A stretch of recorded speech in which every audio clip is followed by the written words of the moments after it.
And Brian, can you identify yourself? Brian Dodek? Yeah, this is Brian Donick. I'm the environmental manager for Dad's Landfill. Oh, okay. Thank you. Sure.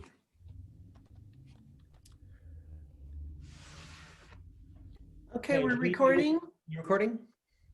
Good. Oh, I can see it. Right up there in the right left-hand corner. Hi, everyone. I'm Mike. I'm the facilitator, newly arrived, and I've got on our first agenda item an opportunity for Lisa and for Janine to take care of preliminary items, and I'll jump in and do some of that too, so we make sure we're all up and running. So, Lisa, let me give you the floor first, and anything you want to do by way of introduction or introductory efforts, by all means. Yeah. Just the initial, the Zoom reminders. We have a couple new people. I think everyone is pretty old hat at this by now, but please remember to keep your line muted as much as possible, unless you're speaking, of course. And Janine, I'm sorry, I don't have it in front of me. Can you let them know your cell number to text you if they have any kind of technical issue? I'll put it in the chat. Great. And feel free, if you do want to speak and you just want, I kind of manage the queue so everybody has an opportunity to speak. Feel free to put it in the chat, which I'm monitoring, or you can text me at my cell. And anyone that might join on the phone can also text while they're on their phone. And my number is 303-921-2208. Okay. And then as far as new people, I did want to let Krista just introduce herself. She's new to the EPA team. Just a quick introduction so you know her face and name and voice. Thank you so much. My name's Krista Lively. I just recently joined the technical advisory board for EPA. And a little bit of background about myself. I've got about 20 years as a hydrogeologist. The first 10 were on the regulatory side, working with primarily tribes and EPA. And then the last 10, I've been working as a consultant primarily for federal, state, and industry clientele. So very happy to be here, and I'm not going to take up too much of your time tonight. Great. Welcome, Thanks, Krista. Krista. Okay, I think that's all I have. Anything else, Janine? Nope, I'm good. Just remember to keep yourself muted unless you're speaking. Thank you. And that's your mic. You can leave your camera up, and I think that kind of helps us feel like this is more personal and human, but definitely keep your mic muted unless you're unless you're speaking. Thank you. Yeah, so this Mike, so I got third. I get to go third tonight in the intros and the startup. I agree. Cameras on helps us be able to just see who's where, and sometimes even a furrowed brow will get through on these little Zoom pictures, and I'll be able to say, I might have a question somewhere. So yeah, cameras on would be great. Mute if you're not talking. And as the new kid to all of this, my hope is that tonight will be constructive, focused on the technical things, that people will be mindful of one another's toes. So should yours be stepped on, you get to say ouch, but better than that is to not step on toes to begin with. So focus on the content, focus on the subject, be kind to the person who's delivering the news, even if it isn't news you want to hear. And I'm learning, so I'm gonna try to get in the flow of this meeting and help you where I can, and I will probably get that wrong because I've already gotten lots of things wrong getting started. But we'll learn as we go, and my hope is to make sure this meeting is a constructive one. To that end, one of the first things I did was try to create an objective with each agenda item. That they may be slightly off, so they can be corrected. They're only written on computers, which you can just type right over. But the hope is to make sure we understand who's on to give information, or whether this is an information item, or whether this is a deliberation among the CAG members, or exactly what the point of the subject is. And I want to get even more detailed with those on the agenda as we go. So just a quick preview of tonight's festivities. You should have one in writing, but again, I'll drop these in the chat as we move from item to item. Here it is 4:40, so I want to get right to the first one, which is there any news about the new EPA administrator and the Region 8 regional administrator? Second, question to EPA about budget for the TAG grant and change in contracting and budgeting realities at EPA. 5 o'clock item is given the end of the contract for EPA's contractors, and their departure at the last meeting. The question is what's happening now, or what is possible. So just some news about whether there's going to be a new contractor, if so, how long that might take, or whether EPA is filling in to take over those duties.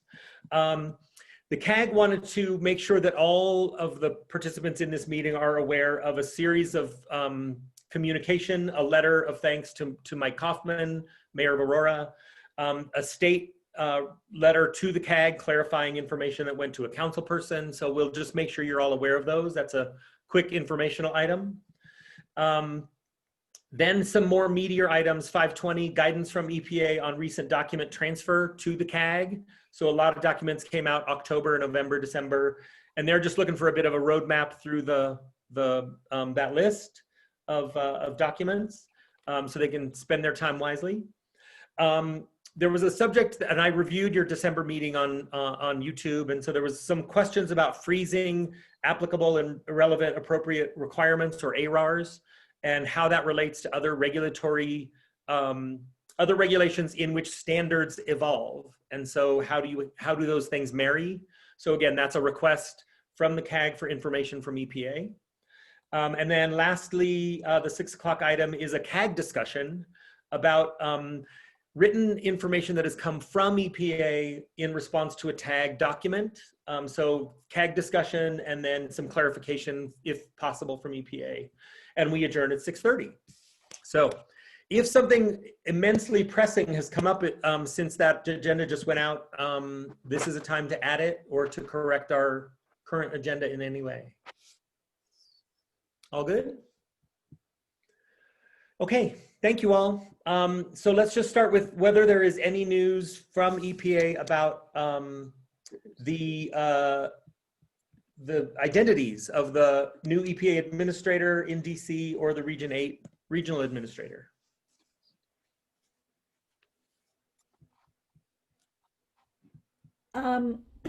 So President Biden has announced back in December, he announced that the North Carolina Environmental Department head he has named as the EPA administrator. Of course, this has to go through Congress for confirmation, so it's not a done deal, but that is in the works. His name is Michael Regan. So you can Google that.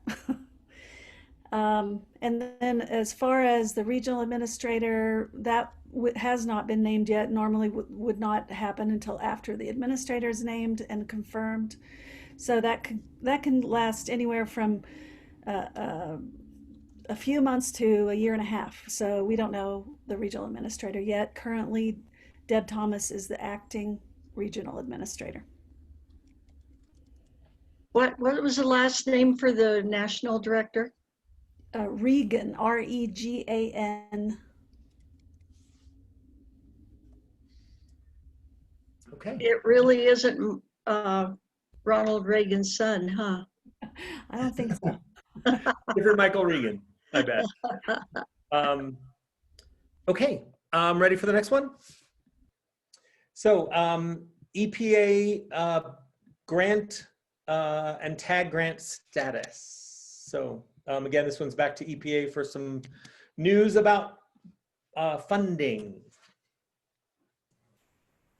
So Lisa, do you want to answer this or do you want me to? You can go ahead. Okay. So the CAG has submitted some requests for reimbursement back in May and June. EPA stressed that we really needed to get that in as soon as possible because we were running up against the end of the year, which for us is September 30th. So the September 30th deadline was missed as far as processing that. And going into, which is the first quarter of our fiscal year 2021, our grant system got updated and there's some glitches in it. There's some personnel changes. So we really don't have an answer as to when those disbursements would be funded. I can say that Lisa and I work on it many times a week with trying to keep on top of it and keep it moving. But there's just some things that are out of our control. And we spent a lot of time on it today again, and we don't have a definitive time when that would be funded. So I apologize for the bad news, but we're doing what we can within the system we have. So can you give us an idea? See, I know that the CAG is being held responsible for part of it because we didn't know we were supposed to have, we had submitted everything, and then we were told we owed one more document, and our technical advisor was out of town. It's really hard for us to turn things around immediately. And we got it in the morning that we thought was the deadline. And so what I hear you saying is that because of that glitch, it's held up. Can you tell me if part of it is because of EPA's budget, or is it because EPA doesn't have the personnel manning these positions that they used to have? So we updated our grant system. And so whenever you update the new system, there's downtime while they're putting in the new system. And then 2, there's a testing period where they're trying to figure out how things work and if they're working correctly. So right now they're in the testing phase and things aren't working correctly. And then also in the meantime, some personnel had changed, which had delayed things. So those are all things beyond Lisa and my control. All we can do is, get accurate information from them weekly and, keep reiterating with them that this is a priority. And that's all.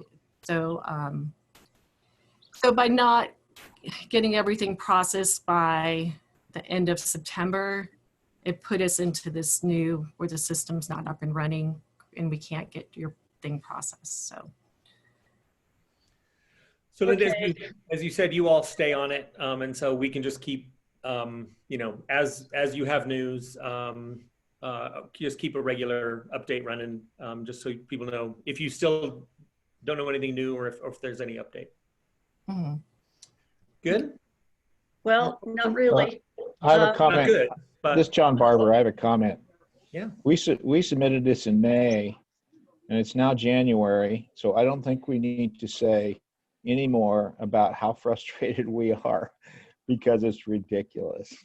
So John, I'm Very gonna correct that. frustrating. The complete package was not received to EPA until early September. And then our grant shop had some questions on it. So we asked you in May and then reiterated in June that we needed to get this in as soon as possible so we can get it processed. The complete package was not received until the first week of September. And then our grant shop had questions. And so it did not hit the September 30th deadline. So, and when I say September 30th deadline, that's our deadline to get the money funded. So there's many steps in this. So Okay. I wish it would have came in May, but it didn't. And it is frustrating for us just as much as it's frustrating for you. No, it's not as frustratingly for you, Linda, because what we're having right here, right now, is an issue where our grant um, administrator, we have a lot of trouble communicating. And this has been very frustrating for us, just like applying for the grant was very frustrating. And I'm not going to badmouth somebody that isn't here. I'm just going to tell you it's been very difficult. And the reason we were late is because we didn't know we owed that until the last minute. And like I say, Dietrich travels, he has a business, and we're just like EPA. If somebody's traveling, you can't meet a deadline when you don't know it's there. So I have worked very hard to get this grant in when I was requested to get it in. And it's been a very difficult process. And so it's just like the answers we get from you on certain subjects. You'll say to us, well, the director gave you, wrote you a letter. Well, you know, that doesn't end it. We have to have communication. And there isn't a lot of communication with our grant administrator. On many times, he's not even in the office when I try and reach him. So I'm not blaming him, but I'm telling you that we worked very hard to meet the requirements he wants. And the last one that we were requested, we didn't know it was required. We didn't understand why it would be. So somebody higher up had questions. That's fine. But help us get to that point and be there when we need to talk to you. So I'm just saying, I'm not here to talk about blame. I'm here and I continually hear, well, they didn't get it in, you didn't apply in time. Okay, fine. But it's EPA's job to help us get that done. And so I'm telling you right now, we didn't know until too late that that was required. So we're being very patient. It's been a long time and we're trying to not get upset by it, but we are. So now what I'd like to know is, going forward now, may we come down from being told by EPA that we are supposed to stand down in using funds for our technical advisor because our grant has not yet been approved through the mail to me by EPA. What is EPA's wish now? We have been paying our technical advisor through clean funds, nonprofit funds, through donations, okay? And we can continue that, but it's not right because Denver and Waste Management are supposed to be funding this CAG and they're funding our TAG grant. They'll be the ones that'll pay in the end. So can I know now, please, may we step down from standing down from using our technical advisors and charging to a grant that exists, but we can't use? So that's not a question for you. That's what? That's not a question I could answer for you. That is from my grants shop. That is not within my authority.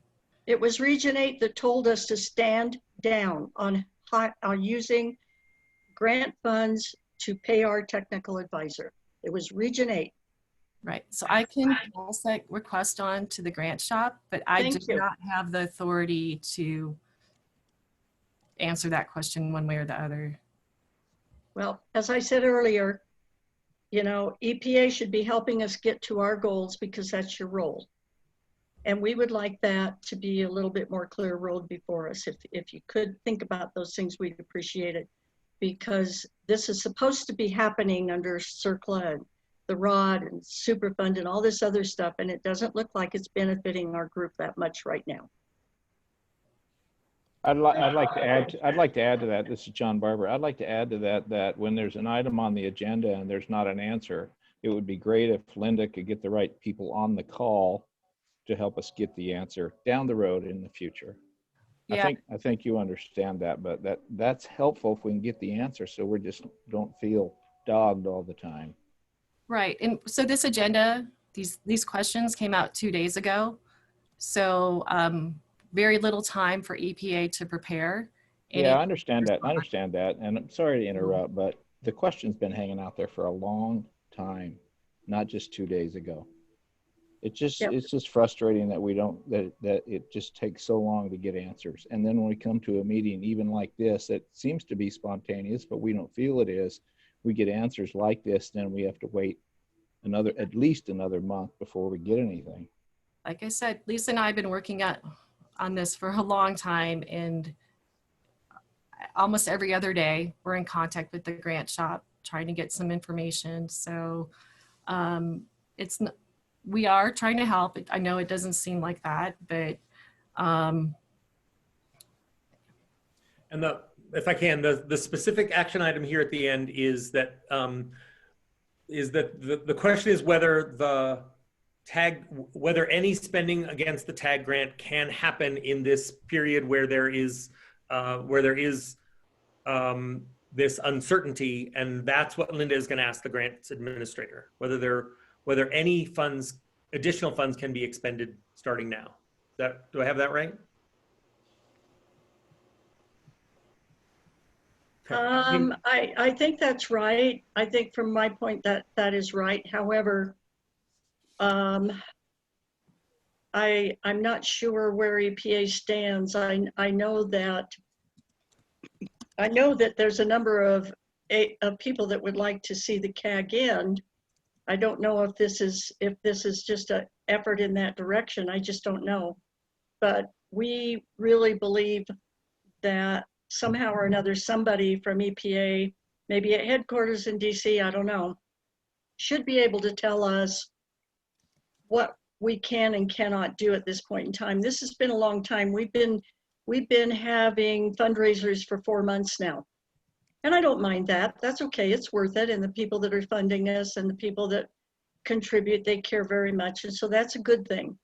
But this isn't right, because under the ROD, under Superfund, this site is supposed to be funded for us to be supported in our efforts. And we would just like to know that somehow or other we're moving in the right direction. I have a question.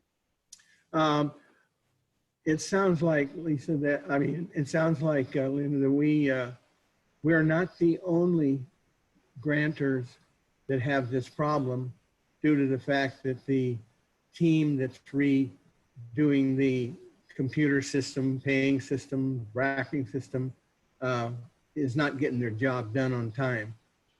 So is that correct? Are we the only one, or are all of the grantors suffering in the same problem?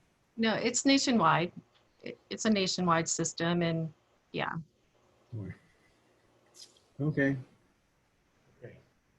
So Linda, there isn't anything that the CAG has left to submit. You have everything that you need in order to process this through? Correct. Okay, thank you. Anything else? Okay. I got the to-do to see if any funds can be expended while this delay lasts. Okay, next one.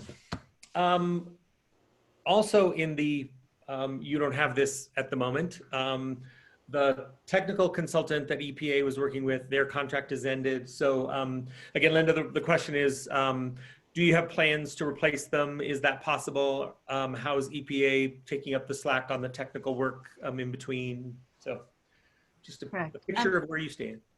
So there are no plans to hire another contractor for EPA to replace PWT and Tetra Tech. Our contracting system takes anywhere from 6 to 8, maybe 9 months to award a contract and bring somebody else on board. By then, the 5-year review issues will be completed. We are fortunate to have Krista joining our EPA in-house technical team. So Krista and Sarah Teschner and David Berry are our technical team, and we'll be leaning on them, which they've been involved in site all along. And then we'll be leaning on our state and WSD counterparts for their technical team for technical support. So there will be no other contractor for EPA.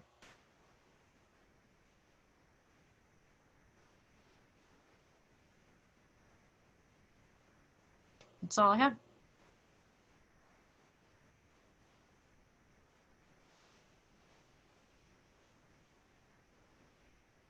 Can I ask Mike, just you're one muted. question, please? Just one question. Sarah and Krista will be doing reviews of what? The work that the WSDs are doing? The plans they give you to tell you whether or not they're meeting the requirements? Are Sarah and Krista going to be speaking on behalf of EPA? Are you, will they be going to the site to see the work that's done? Will they participate in split sampling? Is there going to be anybody for EPA who will be double checking and overseeing the work and able to say, EPA doesn't agree with this, we want you to go a different way? And if so, what is their technical background that will allow them to say, talk with Tim Shangraw about where the WSDs are going with certain moves and certain decisions? So, Sarah, do you want to talk about your role on our technical team and what you've been doing? I mean, Sarah's been doing all of that all the past years. That's part of her job. But Sarah, if you want to speak for yourself.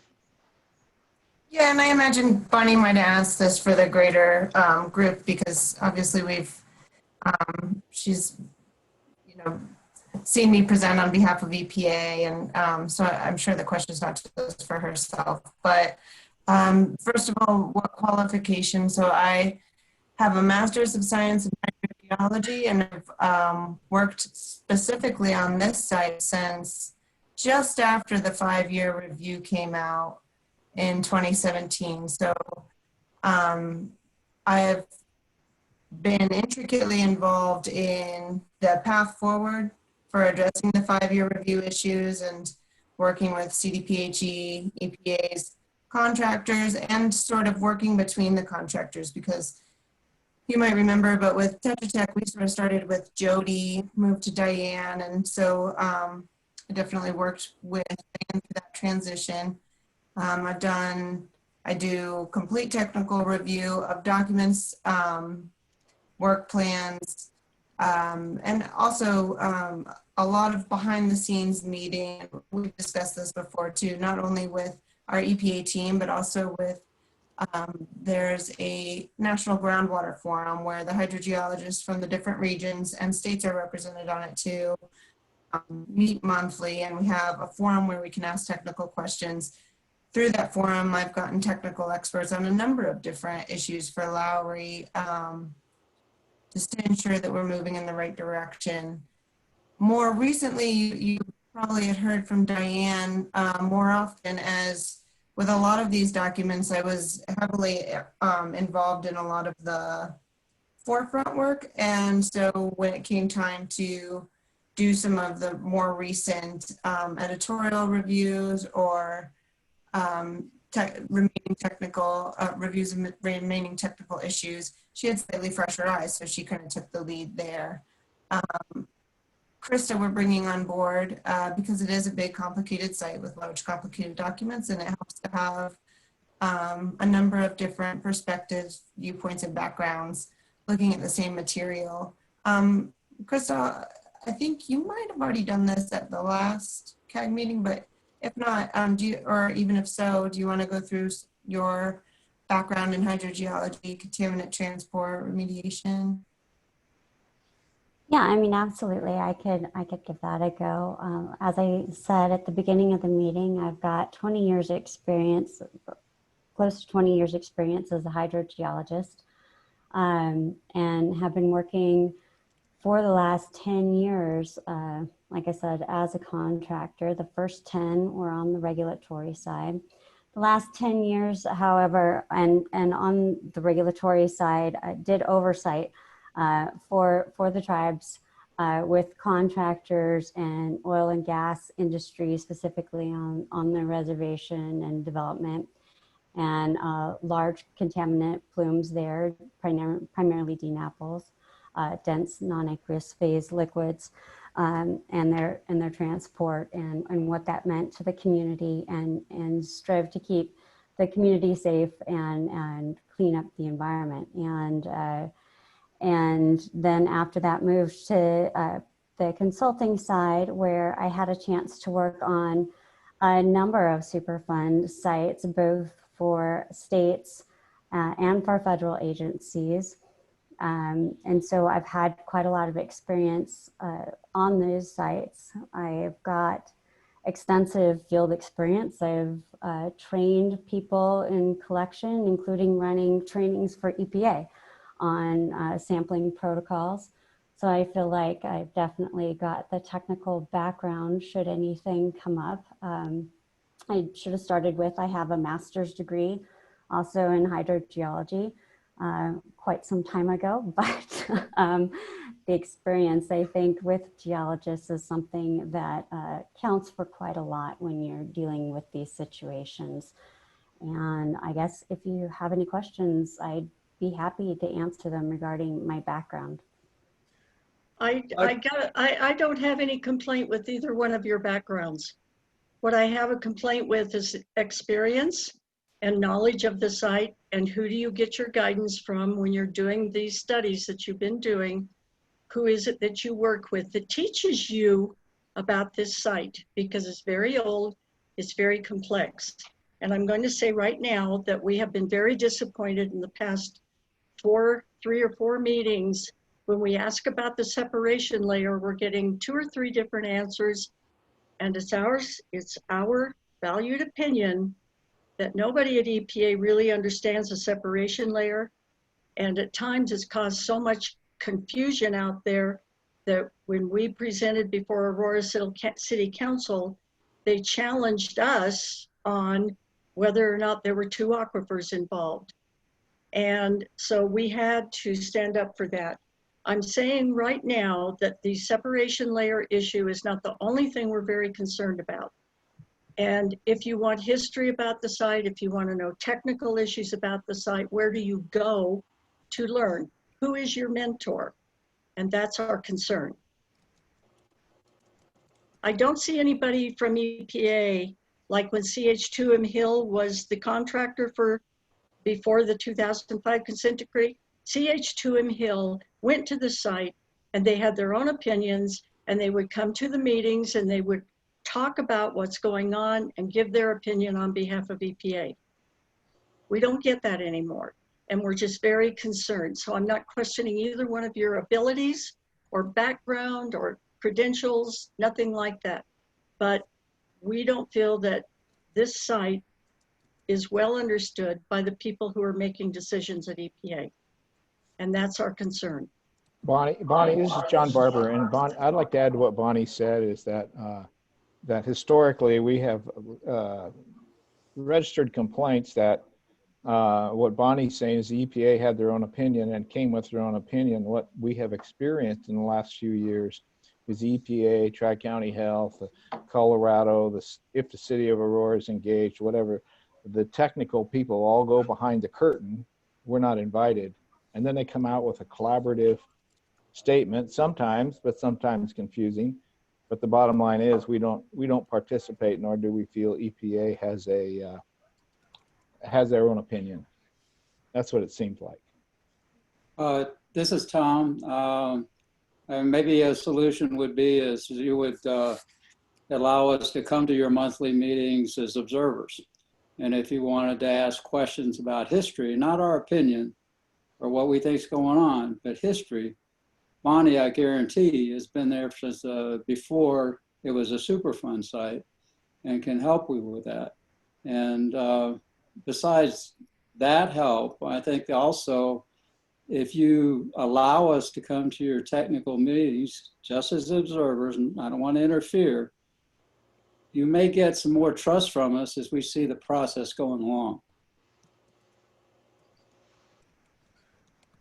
So I think you've got multiple subjects going. One is what role the CAG should be playing in any technical meetings and technical review. The other is with Tetra Tech now and the other consultant, PWT exiting the scene, and EPA adding staff and their staff stepping in to make sure that the same level of oversight is there.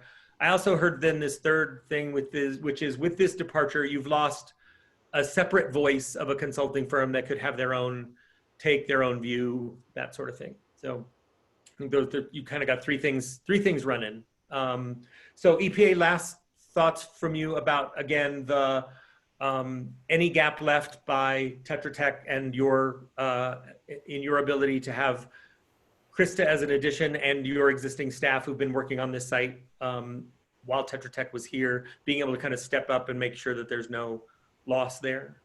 Any last thought on that? Yeah, I do have just one comment. You know, Diane and I worked in lockstep, so behind the scenes we were collaborating constantly.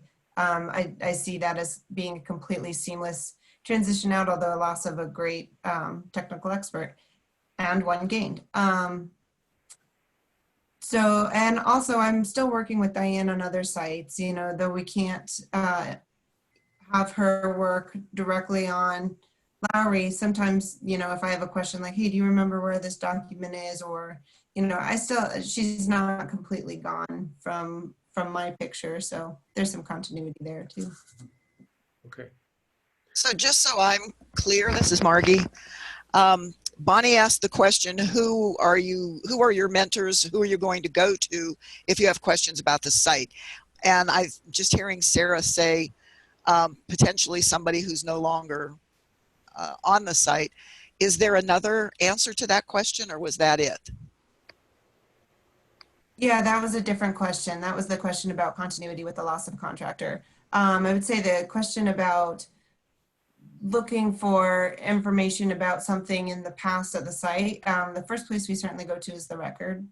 And if there's still outstanding questions there, we also still have EPA personnel. So Andrew Schmidt was the hydrogeologist before me. CDPHE has some institutional knowledge about the site. Linda was the RPM at the site prior, a few RPMs prior, and then also Steve Wharton. Her boss has been on the site a very long time. I don't know exactly how long. Linda? Since 2010. I think we're asking about who is your mentor if you need to know technical information about what decision was made in 2003, 2004, 5 when they found the 1,4-dioxane. What decisions were made data-wise and how you would do the research and everything, and why was the decision made in that direction? Many of us feel that or believe that the plume shouldn't have been allowed to go as far as it did. Shouldn't have been offsite at all, in fact, according to the ROD. And so, you know, if you wanted to explain to us why the plume is offsite, why it was allowed to continue, blah, blah, blah, whether it was a leftover or whatever, it shouldn't have happened and it should have been controlled when it was found. And so who would you go to explain that to me? So Bonnie, when I had the site in 2009 to about 2011, Bonnie Lavelle was the project manager before me and after me. She was in the same row. I was able to come up to speed on the 1,4-dioxane plume at the time. Some potential reasons why it was there, why the voluntary actions were taken by the WSDs to start extracting along Yale. So I'm pretty aware of what happened during that time period. So yes, Bonnie Lavelle was my mentor. And then also Ken Rangarud, who was also the project manager before Bonnie Lavelle, is still around. And like Sarah said, Andrew Schmidt was there. Les sat in the same row as I did, so I got information from him, you know, during his 7-year tenure. So I don't feel like we have a lack of institutional knowledge. Then we have an extensive record database. When Diane went through and drafted the conceptual site model, I worked with her to pull records from, you know, our archives at the Federal Center and get information So I feel like the conceptual site model will have a lot of institutional knowledge in it. So I don't really feel like there's a gap in institutional knowledge that we're missing. You know in what? the site. One other thing to note is, I'm hearing that this is within this question is sort of the opinion that things occurred in the past that shouldn't have, that led us to current day conditions that, and from my position as a technical assist from the technical assistance branch, digging into whether the optimal decision was made 15 years ago, 20 years ago, or not, doesn't really get me anywhere technically on the site in ensuring that things are moving forward in the correct way now. The data for the site now helps me sort of make those assessments. Okay, I hear you, Sarah, and thank you for that. What I'd like to remind you is that people are being impacted by this. So maybe it doesn't help you to know the past, but us knowing the past gives us the feeling that EPA and the WSDs, their only job, it appears to us, their only job is to make sure that the WSDs are not held responsible for what's going on, and that it be made to look as though everything's okay. That's our opinion from what we see. And as far as whether you don't look back 15 years or so, that's maybe another one of our biggest problems, because we want the threat removed. We want it gone. And I don't think that's EPA's view at this point in time. And if we can't rely on EPA to understand that we want this threat out of our neighborhoods, who do you suggest we turn to? You are the lead agency. So maybe it's not important to you what happened 15 years ago, but if things are not being handled right and they're allowed to spread the way they have, do you really expect us to say that's okay? And Linda, I do remember Benita Lavelle, and I had the same concerns when she was here. And I'm not going to kick her out the door right now because she doesn't deserve it and she's not here to defend herself. But this has been a problem that since the 2005 consent decree was signed. EPA doesn't appear to us to be separate from the WSDs. It just appears with everything that's going on that the main focus here is keep it calm, keep it like it's protective, and keep the community quiet. And we're tired of it. We're just tired of it. So I want to break in because I don't want you all to open a whole two giant cans of worms. The question was, what fills the gap given that the technical consultant contract is ended? That's tonight's agenda item. You may at some point want to come back and talk about the nature of the remedy. That is not tonight's subject. You also may want to come back and talk about the relationship between EPA and the WSDs. Again, not tonight's subject. So I think you've dealt with this question of the technical consultant and their departure. If there are bigger topics, we need to tee them up properly. So I'm going to ask that you move to the next one. I agree with you, Michael. We're certainly not going to solve it tonight, probably not for the next year either, but I agree with you. And I just want to place a concern with EPA that we're very, very concerned about the EPA's ability to have technical people talking to them that have their own opinions, and they go to the site and they participate in the activities at the site, and they come back to EPA and give their own opinion about what's happening. That's the way it was when CH2M Hill was a contractor, and it was great. And so we're concerned about that. I agree with you, Michael. I'm done. For another day. Yes. This big topic.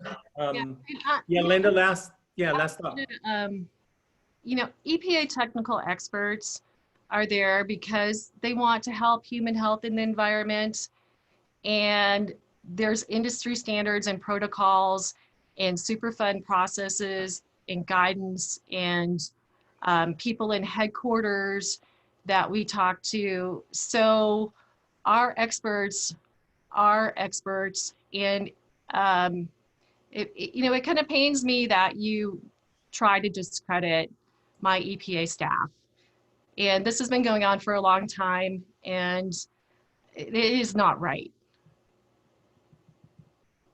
Okay. I want you to leave it there. No, I just want to respond. Linda, it's been going on with EPA and the WSD's trying to discredit the CAG and the citizens. Okay. So let's just call it even and move on. Yeah, but that's a pretty awful place for both of you to leave it even, but we'll leave this subject because this clearly is something that you all have to deal with, but it needs to be in a setting where you can. And this isn't it. This isn't the moment to have this conversation. But you've gotten to the nub of something. So I won't forget. You won't either, I know. All right, you have a letter or a series of letters. So Bonnie, floor is yours to just make sure that folks are aware of correspondence and how that all turned out. Okay. The reason that we asked for this to be on the agenda is because the CAG was asked to present their position on the Lowry Landfill Superfund site.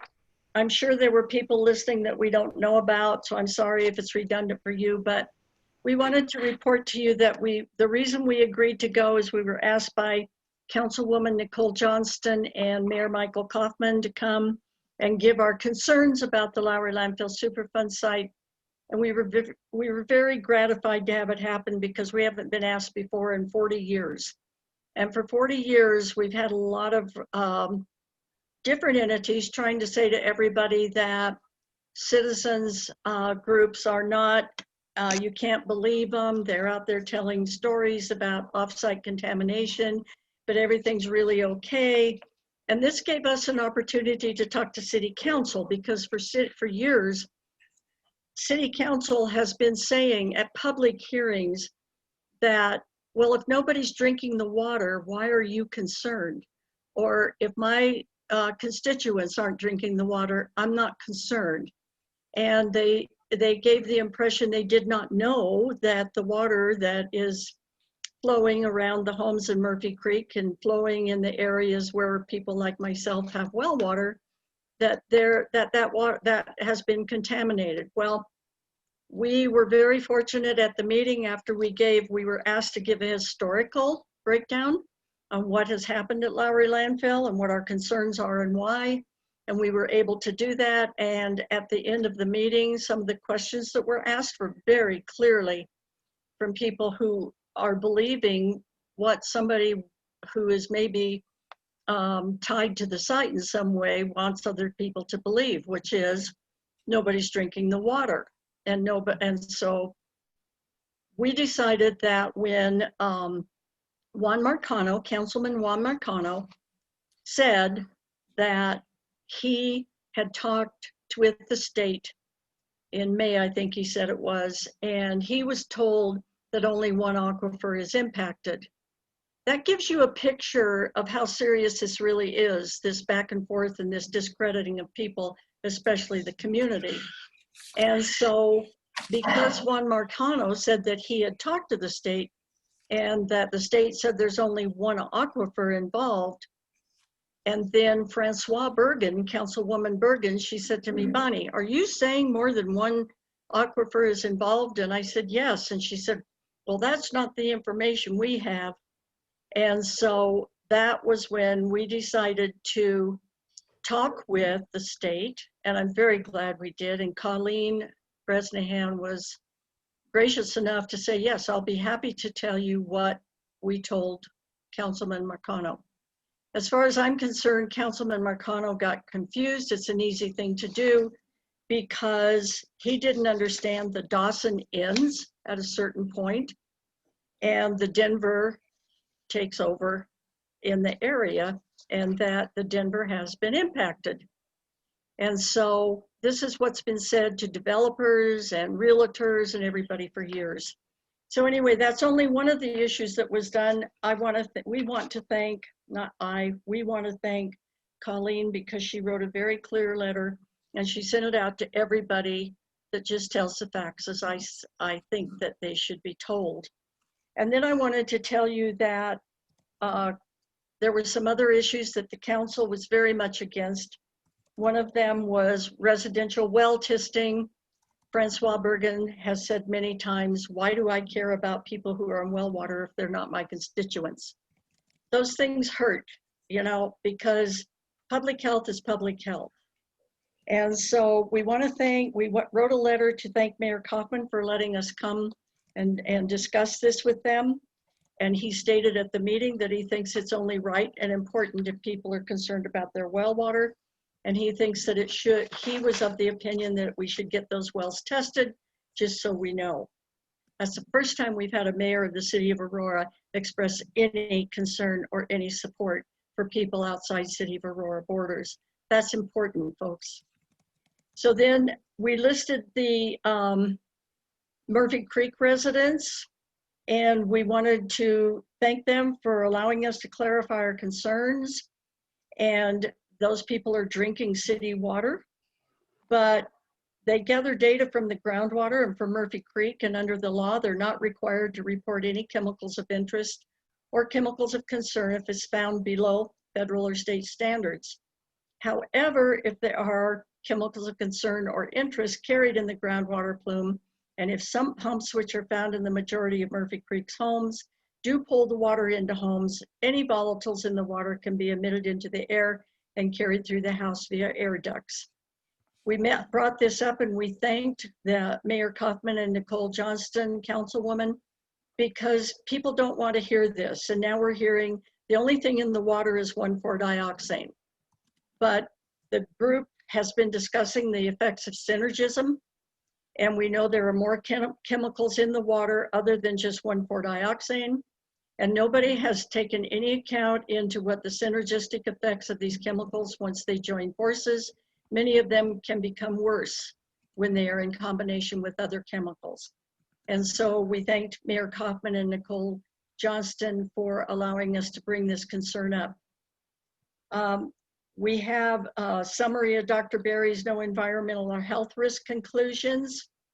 And in Paula Rosasco's own words, Dr. Berry drew conclusions from information available at this time. And we know that they're based on old data that's been collected thus far, and data we are contesting is incomplete.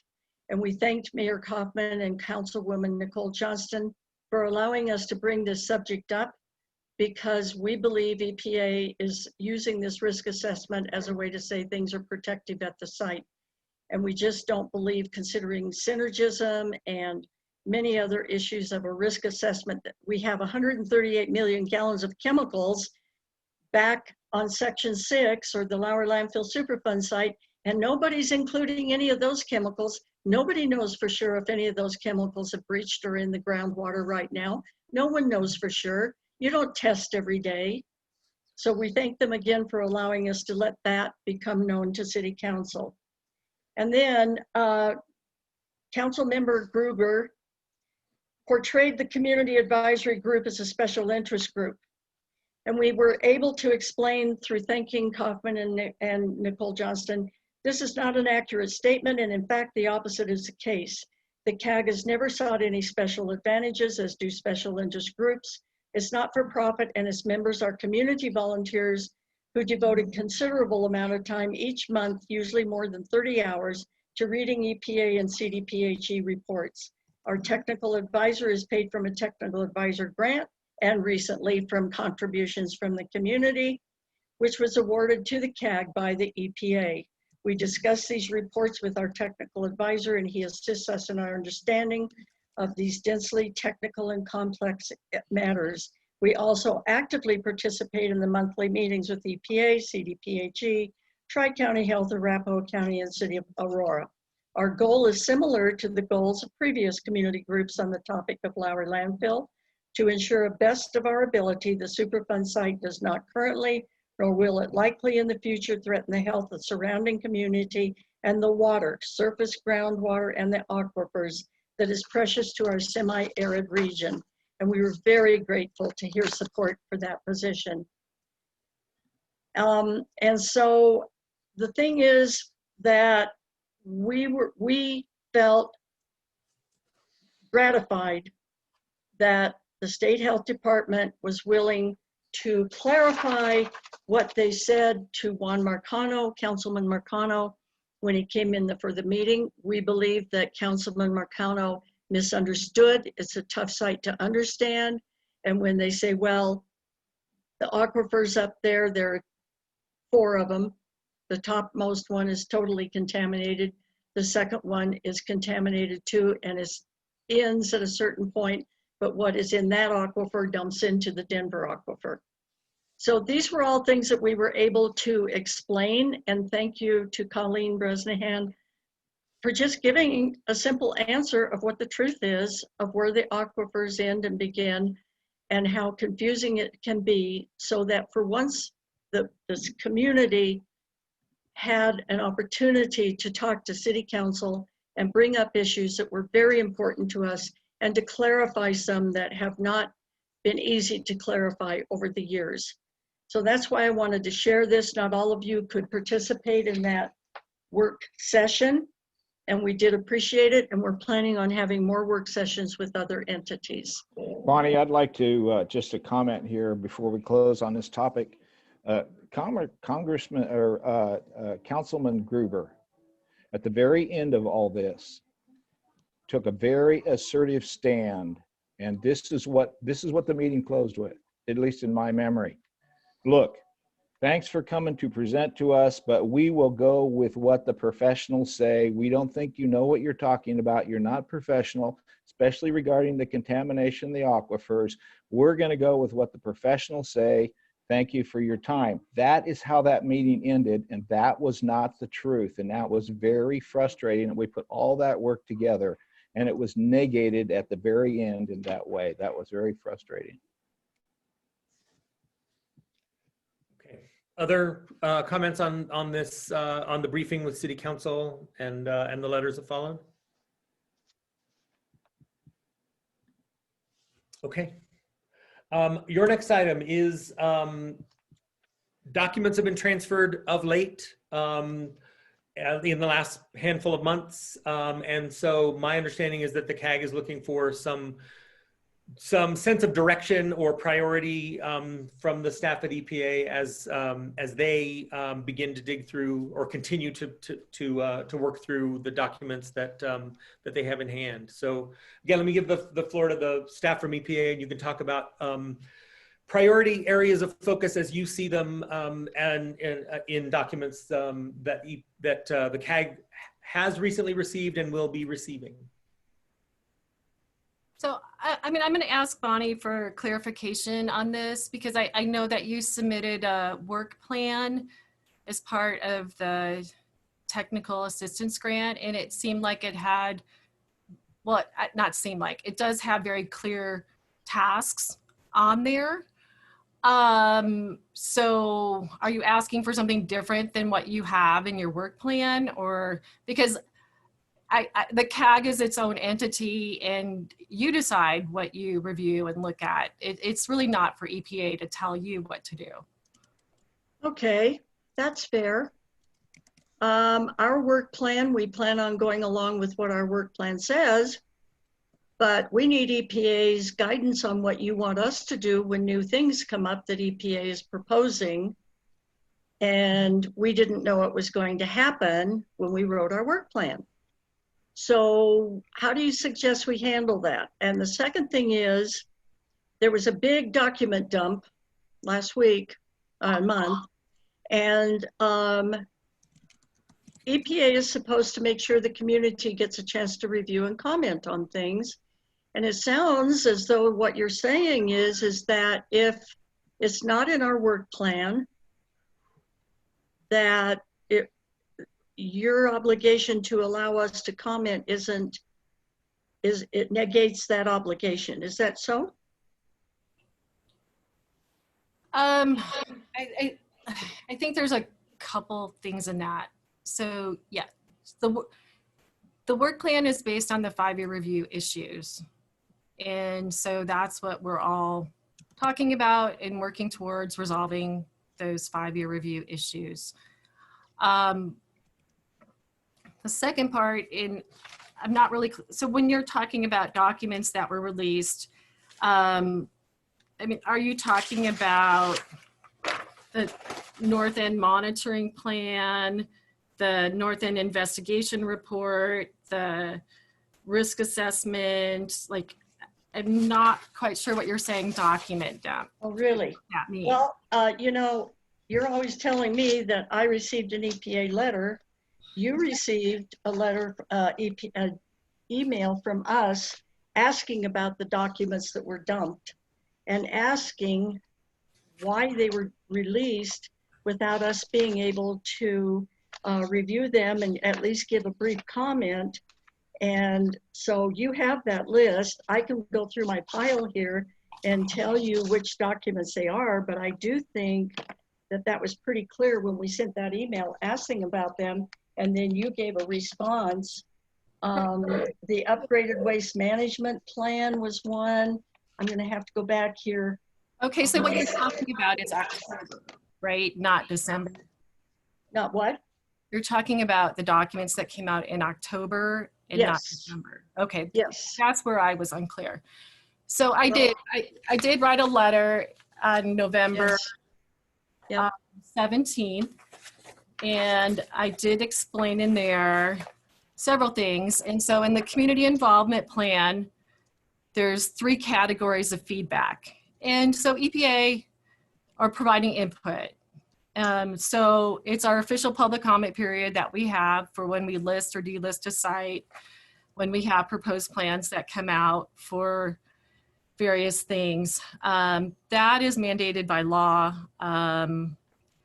We created a separate category in here called public review, specifically for Lowry landfill.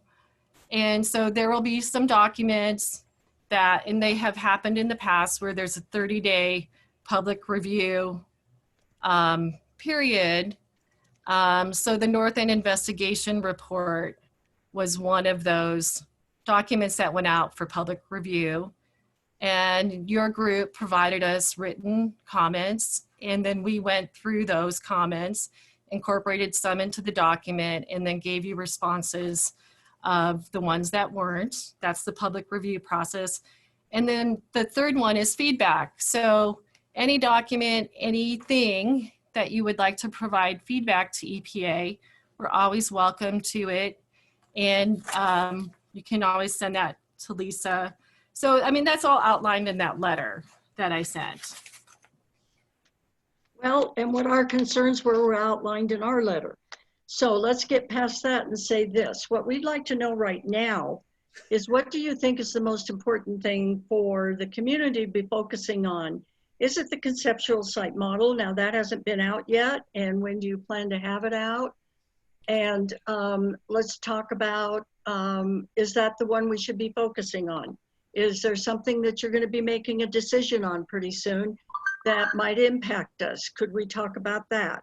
We're asking you where EPA, what is your next important information that we should be giving you feedback on before it's too late? I can tell you what's coming up. I can't tell you which are the important ones for you. That's for your group to decide. But you know the deadlines. So tell us the things that you're going to allow feedback, and what are the deadlines? What would you say is the next deadline that's important? Okay. So Bonnie, I thought I heard a pause that was going to lead to a list. Okay. So, yeah. Right. And like I said previously, we're open to feedback on anything. So, so currently, we are drafting between the WSD's EPA and with the state review, the North Barrier Wall Containment System Evaluation.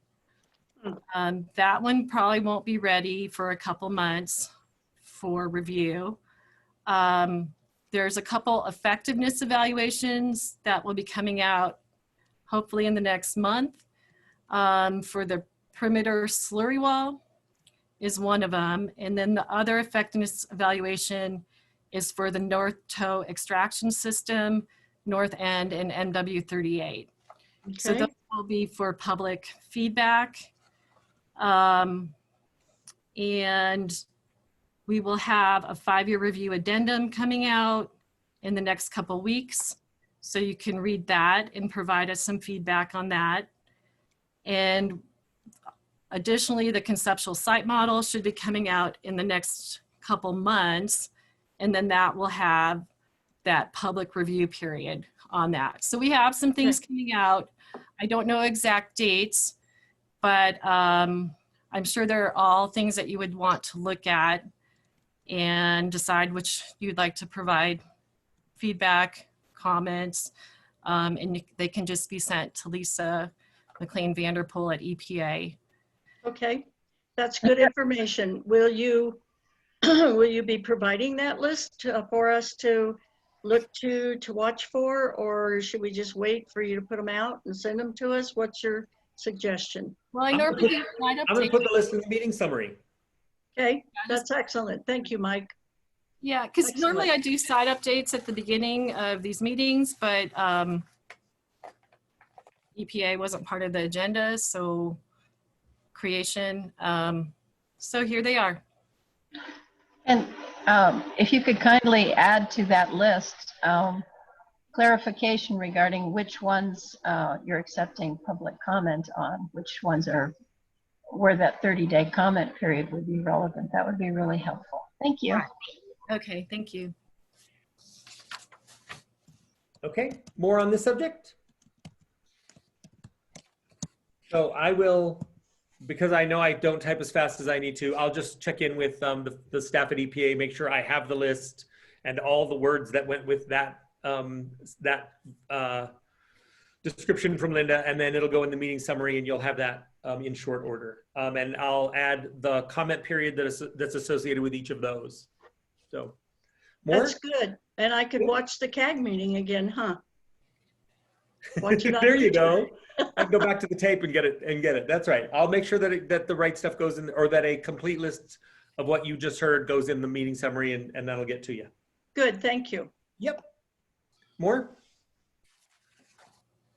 Okay, let's talk about ARRs.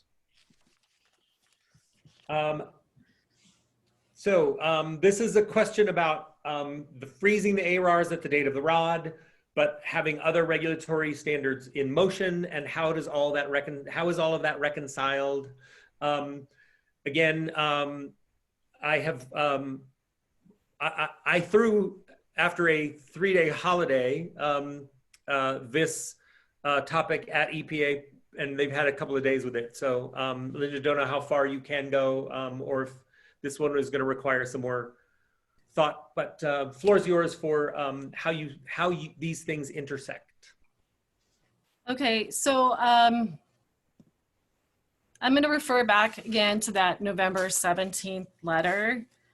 So on page 3, there's a paragraph in there that talks about CERCLA and ARRs. So ARRs freeze at the time of the ROD.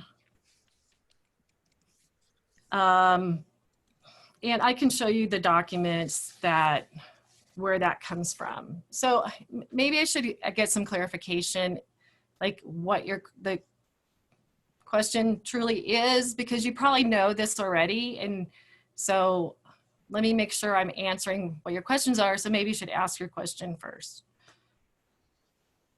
Bonnie? Okay, yeah. Let's see. Probably 3 years ago, we were getting really frustrated because we were hearing rumors that EPA and the WSDs were saying that the AWARs don't matter because they're frozen. And this is what rumors do, is they get people in the area upset and there's nobody to really ask for clarification. And when we've talked about AWARs and whether they're important to the site, our impression, hearing from EPA and from the meetings that EPA and WSDs have together, that the ARRs are not something that you really are going to be considering in this protectiveness issue. And so I thank you very much for sending this document to me, because it clearly outlines, and maybe Mike, maybe you could send this out to the entire group. I hate to load people up with paper, but it is important, because we were under the impression that if an ARRR was frozen, you could never go back. And if you needed to make changes at the site, you couldn't make any changes at the site as far as ARARs were concerned. And this document that Linda sent to us very clearly says there are ways when it becomes necessary to do something different at the site, there are ways that the ARARs can be changed or added to. And as far as I have heard, we're supposed to do that with the 1,4-dioxane at some point. So I just wanted clarification because I'm trying to bring the CAG along on what these people are saying when they're talking about ARARs, and it's very difficult to explain anyway. But this document backed up what I had been thinking, which is there's no way that ARARs frozen at the time of the ROD means that you can't make changes in the future, and ARARs are important to protectiveness. And so that was our point, and I appreciate this. And Mike, if you need me to send it to you, or if Linda wants to send it to you so you can send it out to the entire group, that would be good because it's important. Okay, that helps me with some Linda, yeah, go ahead, and then I got Tom. Okay, so I'm going to try to share my screen and show you what Bonnie is talking about. So can you all see the screen?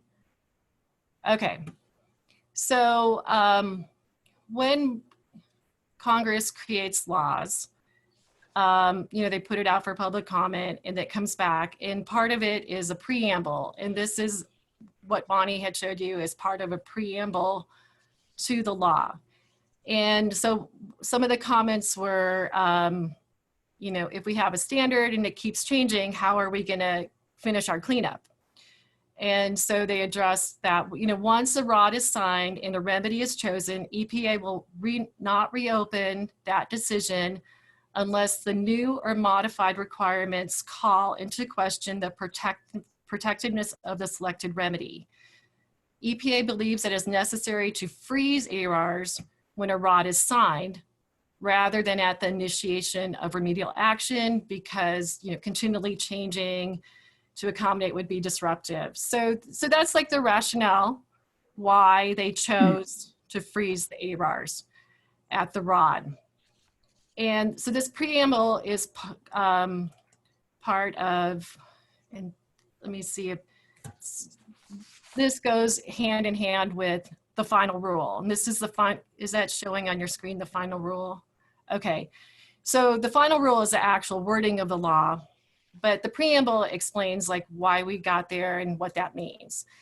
So as part of that process, and I think I'm gonna try to unshare my screen at this point. So in relation, and I'm gonna bring it down a little bit to Lowry. So the record of decision for Lowry created performance standards and ARRs, took into consideration state standards, different things. So sometimes people put them together and sometimes they are together, but performance standards are what we're using to determine compliance at the compliance boundary. And I'm just really simplifying it. There's a little more to that. And then there's ARRs. And because they are frozen, every time we do a 5-year review, part of that process is to look, are the ones that were frozen still protective? And when we, in the 5-year review, and in the 4th 5-year review on page 31, one of the questions that needs to be answered are the exposure assumptions, toxicity data, cleanup levels, and remedial action objectives used at the time of the remedy selection still valid? And so we go through that and answer that question. In the 4th 5-year review, 2017, it said for 1,4-dioxane, it was still protective. And so if there was a case for any chemical where it's not protective, it would need to be this question in the 5-year review would have to be answered no. There'd have to be a reason why it's not protective. That would become a 5-year review issue. And the recommendation would be investigate if this is a valid number for this chemical for it to be protective of human health and the environment. And then at that point, once it was determined as a recommendation, then we would have an investigation. And then from that, there's several options of what can happen. The option could be, yes, it is protective, and then nothing would have to be done other than a letter to the file saying it's protective. Or it could say it's not protective, so we need to do these remedial actions or measures to make it, to come into protectiveness. So even though they're frozen, they can be changed if there is a risk to human health and environment that is determined in the 5-year review, investigated further, and then decided. So yes, even though they're frozen, in relation to 1,4-dioxane at Lowry Landfill, in the original ROD in the 90s, it was not a chemical of concern or listed there. It was added in 2002 to the list of performance standards, and it used the Colorado state standard at that time in 2002, which was an 8, and then the PQL was 200 at that time. So technically it's frozen at that right now. Those numbers are within the acceptable risk range. The subsequent 5-year reviews found that still to be protective. So when we do the next 5-year review, we will go through that same scenario assessment. We're going to answer that question B in the 5-year review analysis and report. And so that's the mechanism. So that's the whole process. And so I don't know if you have any questions about that. Tom, let me let you in. Jump in. Got you on mute. Who are you Tom? talking to? Tom. Tom? Yep. I got his hand up and he's waving at me. So Tom, Hey, you're on Tom. mute. There you I go. unmuted. There you go. There you go. Okay, We hear you. thank you. I apologize. Linda, thank you for that explanation. It brought up some of the points that I have some concerns about. And one of the major ones that is synergistic effects. And you've just answered one of those. You said 1,4-dioxane in itself is not a risk at the present ARARs and the present standards. And yet synergistic effects are those that result from 2 or more processes interacting together to produce an effect that is greater than the cumulative effect. For instance, 1,4-dioxane in association with all the other VOCs, volatiles of concern, or volatile chemicals, or even other chemicals, would give a much higher toxicity and maybe require a lower PQL. So I would ask that you include that in your evaluation in trying to determine whether or not 1,4-dioxane is protective. And you can't depend on Dr. Berry's assessment because his assessment was only of the plume. You didn't assess the site by Dr. Berry. So I'm asking you to do that formally. The other is that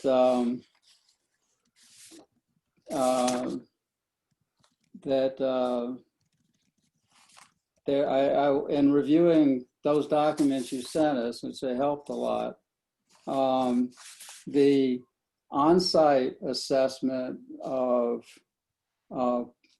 protectiveness is different from the off-site. And if I can maybe explain that a little better, off-site circular remedial actions are subject to the substantive and procedural requirements of applicable federal, state, and local laws at the time of the off-site treatment, storage, or disposal. And you have, right now, you are extracting off-site contaminants, you are putting them through your treatment plant, and then you're disposing them off-site. And so I think that that is important because at that point, you're now subject to state laws, and you should be, at least if I read it right, you should be accepting the state's PQL of 0.35, not 0.9. Why is that important? It's important because when you increase the PQL of anything you accept as a contaminant, then you shrink your plume, both in length and in width and in depth.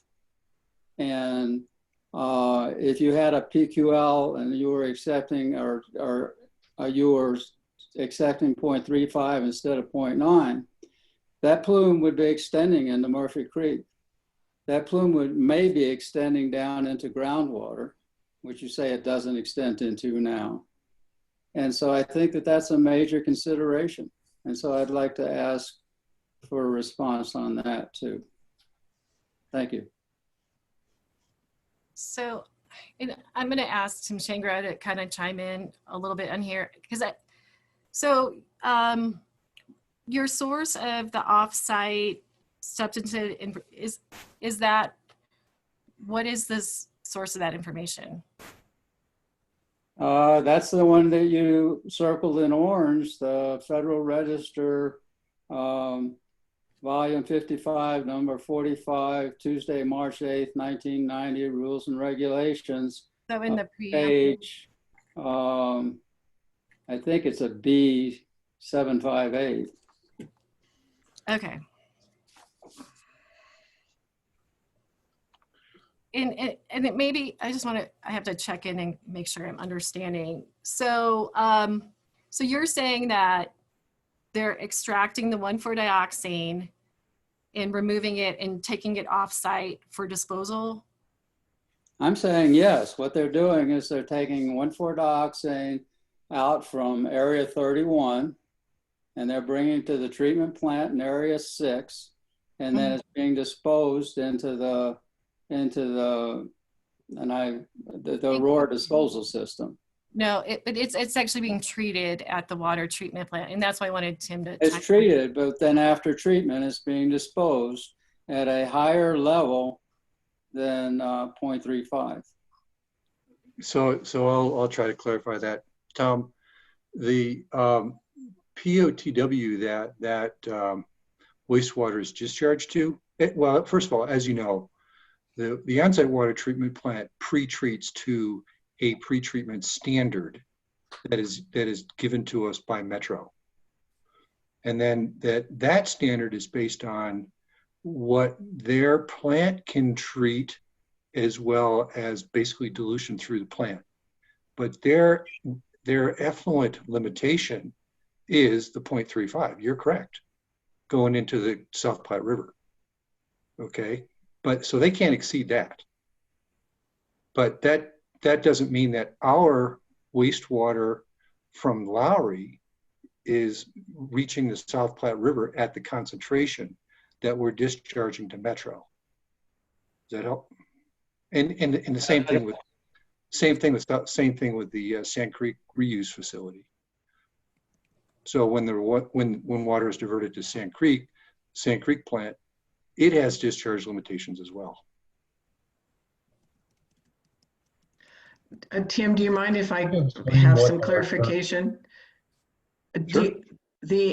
What you're saying then is that it is treated, the on-site treatment, to bring it to whatever the PQL is there, and I'm going to guess that's the 9, and then it's treated further after it passes through the sewer system, or it goes out and it's treated again.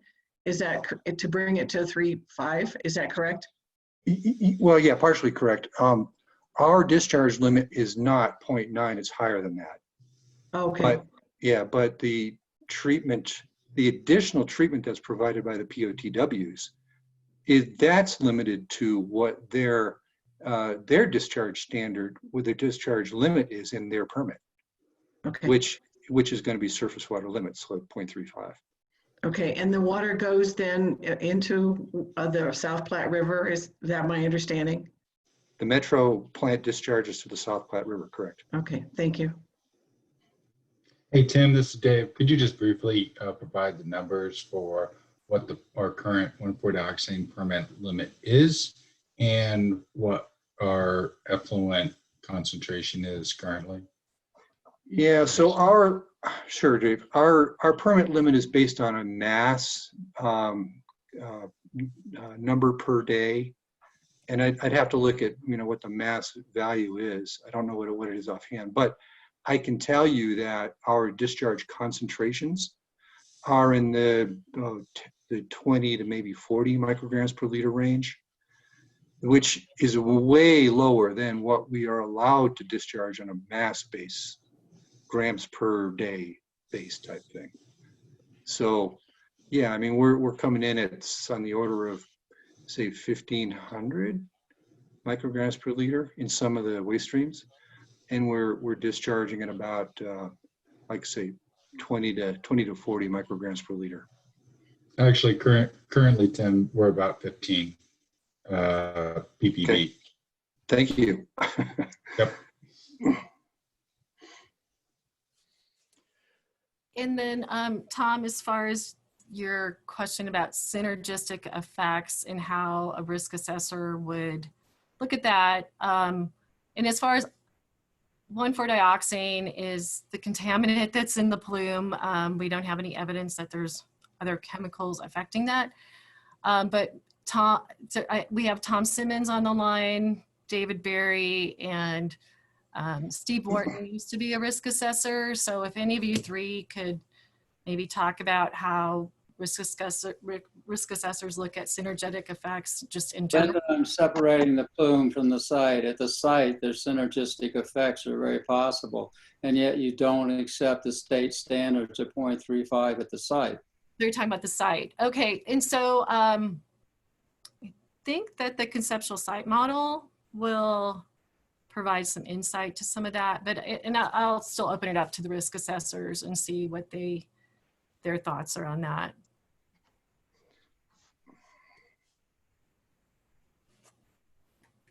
I guess the other question then is why. Hey, Tom, before you go, I didn't hear anything in response. So I got Tom Simmons. Are you there? David Berry? Yeah, I'm on the line. Oh, hi, Tom. How does, as a risk assessor, when you have synergistic effects, how is that handled in general in a risk assessment? Well, I would say, first, it's a complicated question to answer.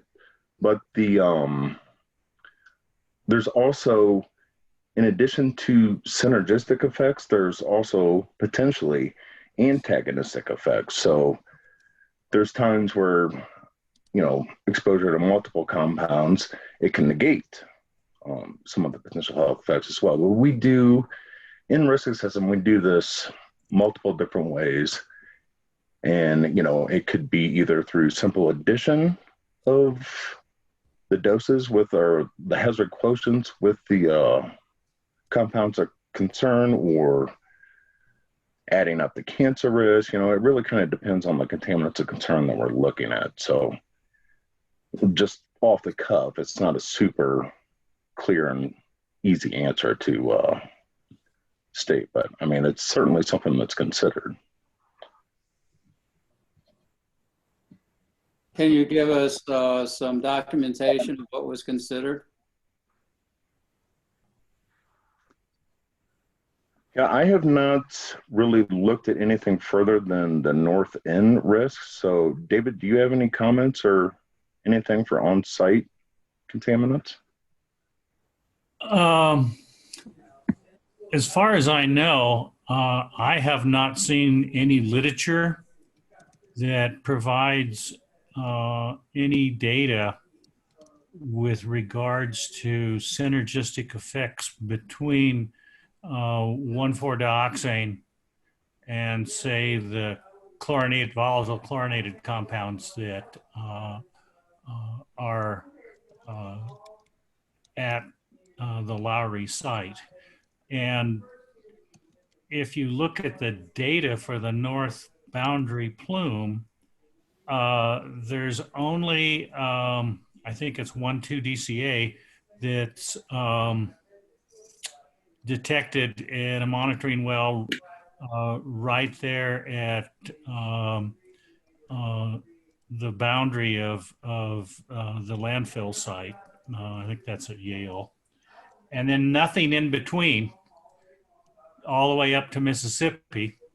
There are no VOCs detected in the plume. The only detection is for 1,4-dioxane. So, and that's not to say, I mean, the water is analyzed for all of the compounds that are in the target analyte list, for instance, for 8260 and 8270. So if there were other compounds detected in the wells in between Yale and Mississippi, they would have been reported in, I think it's table 4.2, but they weren't. So the only compounds that we see in the plume are 1,4-dioxane. And as I said earlier, I am unaware of any literature that shows synergistic effects between 1,4-dioxane and the chlorinated solvents. At what level do you look for the volatiles?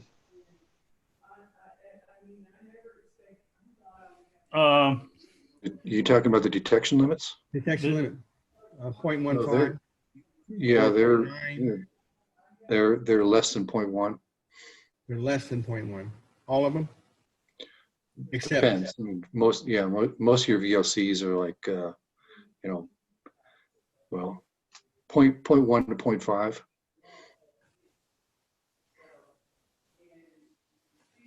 What did you say, Bonnie?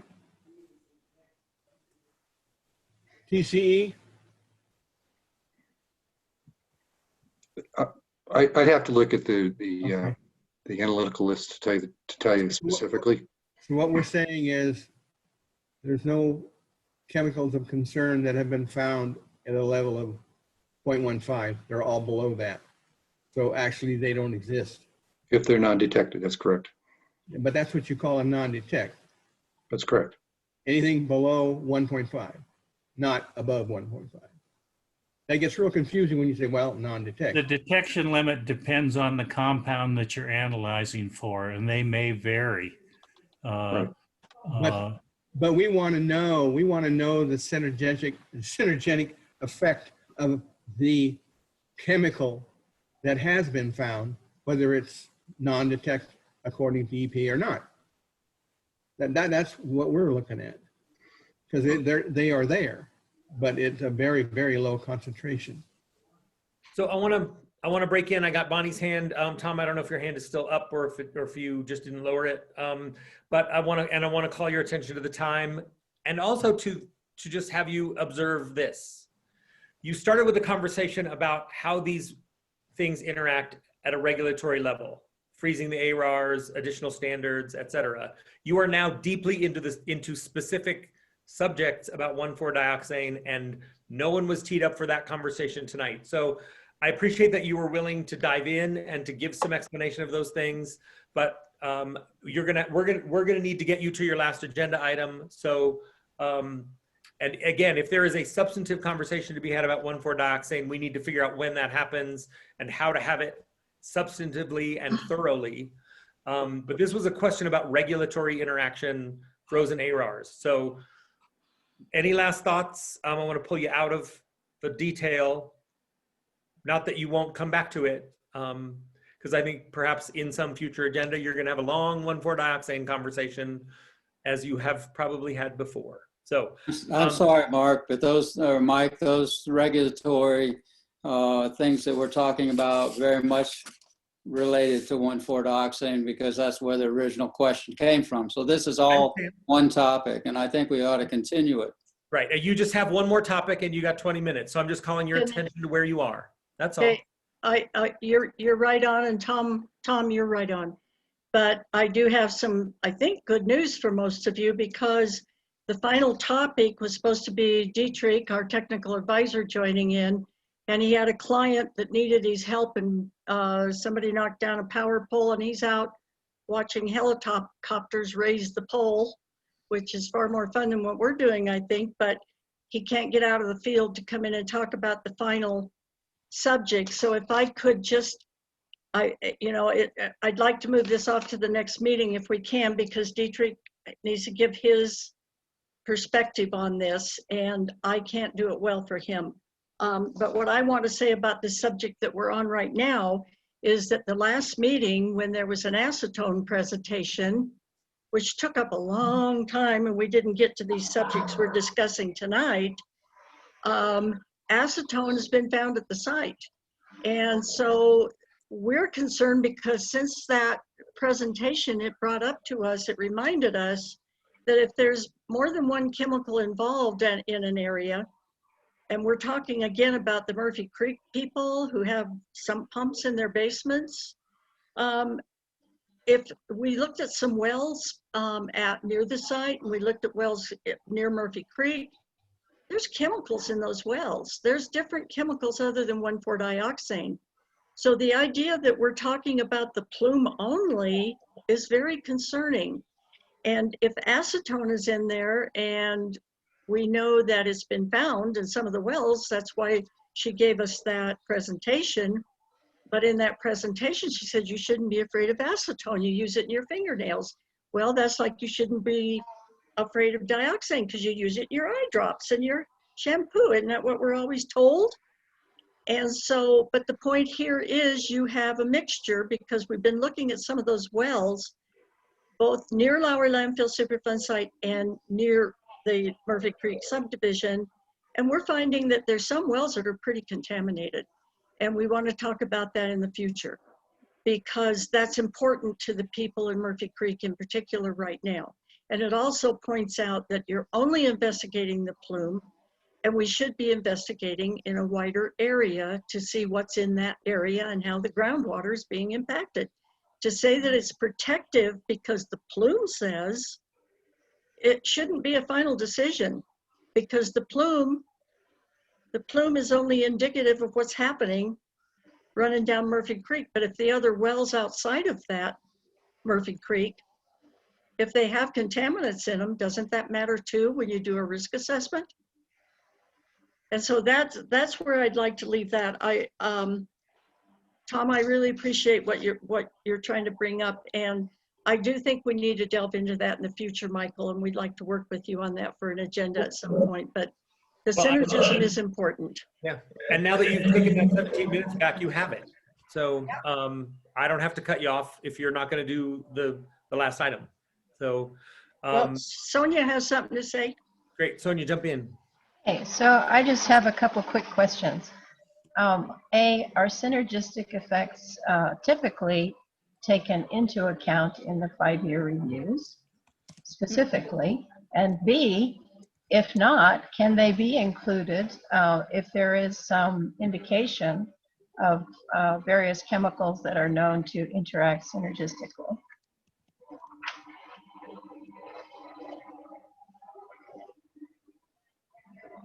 Got any takers? So this is Steve. Let me jump in, and I'm really going to prompt David and Tom. I don't know if David's still on.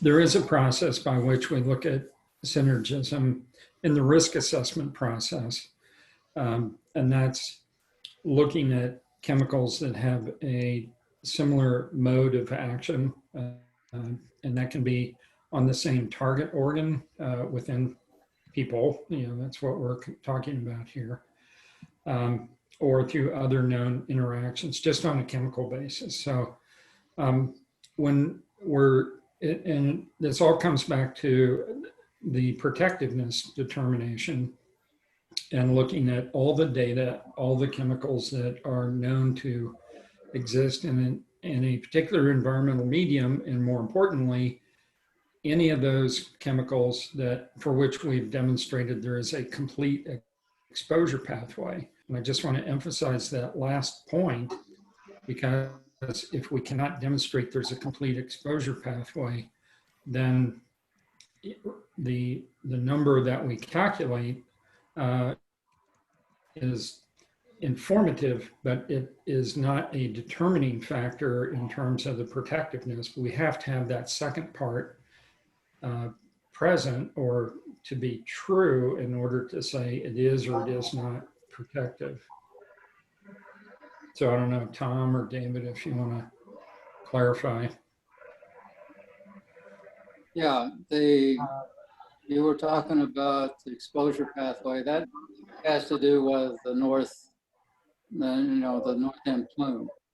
And maybe that terminology is not right. The 1,4-dioxane plume is, you guys like to say,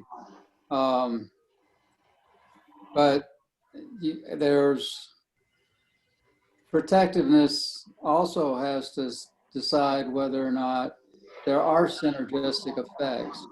And there's 150 different chemicals within the site. And I can't find anywhere where they've talked about what are the synergistic effects between those chemicals.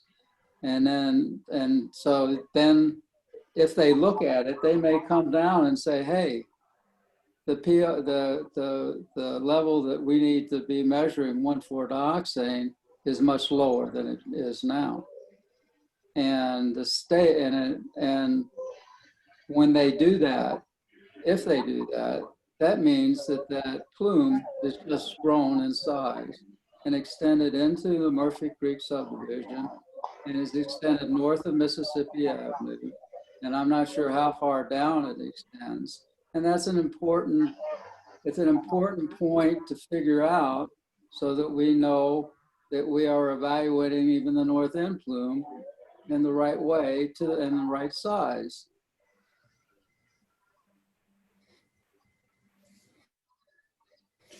Okay, I guess I just want to emphasize one additional point that regardless of the practical quantitation limit, which is an important number as opposed to a detection limit, at the end of the day, if you use the lowest possible technologically achievable numbers and approaches to sample and analyze whatever medium you're talking about, groundwater, surface water, soil, even if you did that and you then combine those numbers together, what I'm saying is there are approaches within the risk assessment process that take that into consideration.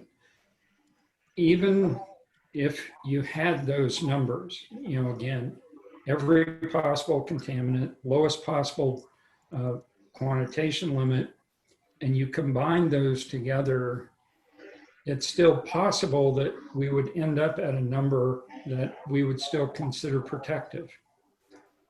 So I understand over the course of the evening, several of you have expressed concern about each one of those things, where we've looked, how thoroughly we've looked, what analytical limits we're using. And then this last issue, though, the issue of synergism, we absolutely acknowledge that's a possibility, and we take that into account in the risk assessment process, where we have information that allows us to make some reasonable or informed decision about how those things may interact. But again, at the end of the day, we use a risk range in Superfund, and that range is above zero. The low end of it and the high end of it, both of those are above zero. And that may not be comforting to you, but that is the way our regulation is structured and all of our guidance that we use in the program is set up that way. Oh, yeah, Sonia, go ahead.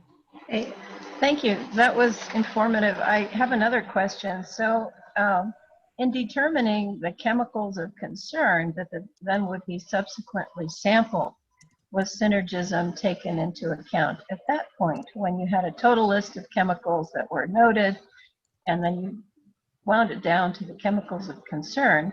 Did synergism enter into that determination?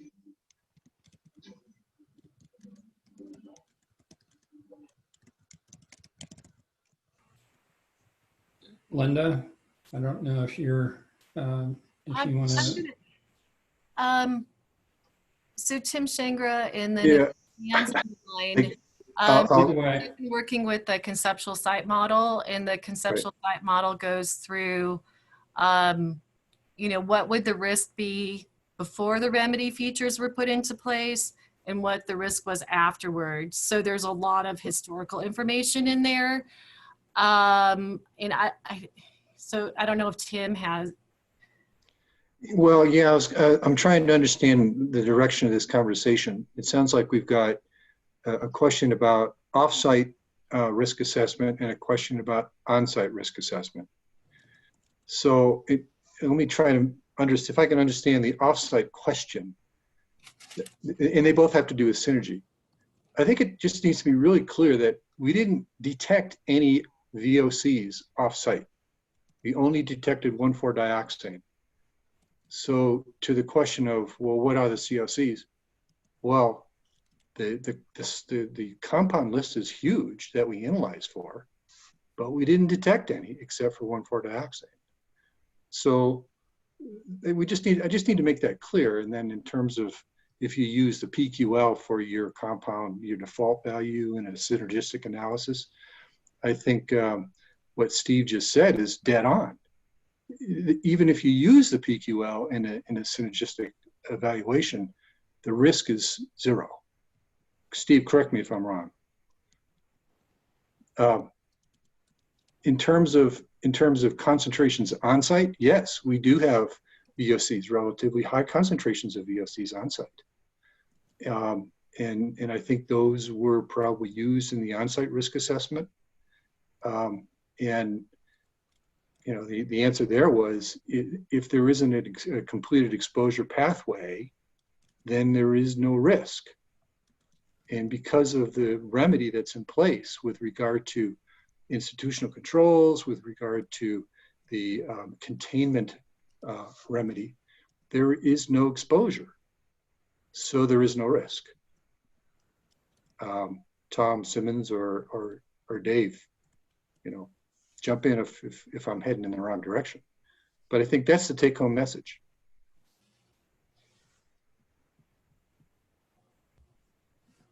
I wonder if I could. I'm sorry. I was wondering if I could ask another question. Yeah. Since the completed exposure pathway is clearly the criteria that's most important, Right. I'm wondering why it is, given that the CAG keeps requesting and requesting testing of wells, why wouldn't the EPA and the work settling defendants want to complete that to show that there is no completed pathway in domestic wells? So is Colleen on the line? So when you're talking about wells that need to be tested, I'm assuming you're talking about gun club estates. And so the state, through our site assessment program at EPA, receives a grant to conduct site assessment activities in Colorado. So they did a preliminary assessment, sent that over to EPA, and then, Colleen, are you here? Can you? Yeah. Yes, Linda. So under the site assessment program, we do plan to sample wells in gun club estates. And I think I talked about this during the last meeting a little bit, that those plans have been delayed due to COVID. There's a process that we need to go through as part of any domestic well sampling. We need to fully understand how the well is connected. Is there any on-site treatment? Are there any issues with aeration of the well that would impact volatile organics? There's a lot of things we need to look at. So we need to be able to do a pretty thorough on-site inspection before we can collect samples. And with COVID, the department has basically taken the stance that we're not going to be doing any field activity where we have to go into a person's home, so that we're not causing exposure either to the homeowner or to our field personnel. So it's not just on this site, it's kind of across the board on other projects as well. And so until that is lifted, we really can't move forward with the actual well sampling project, but it is something that we fully intend to do. Tom, I still have Bonnie's hand from ages ago. Bonnie, do you need in?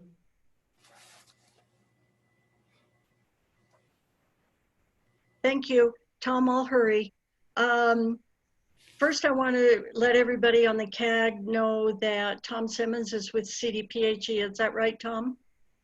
Okay, he did work with Dr. Berry on the risk assessment, and he represents CDPHE, and I think I am under the impression he worked really hard to make it a good risk assessment.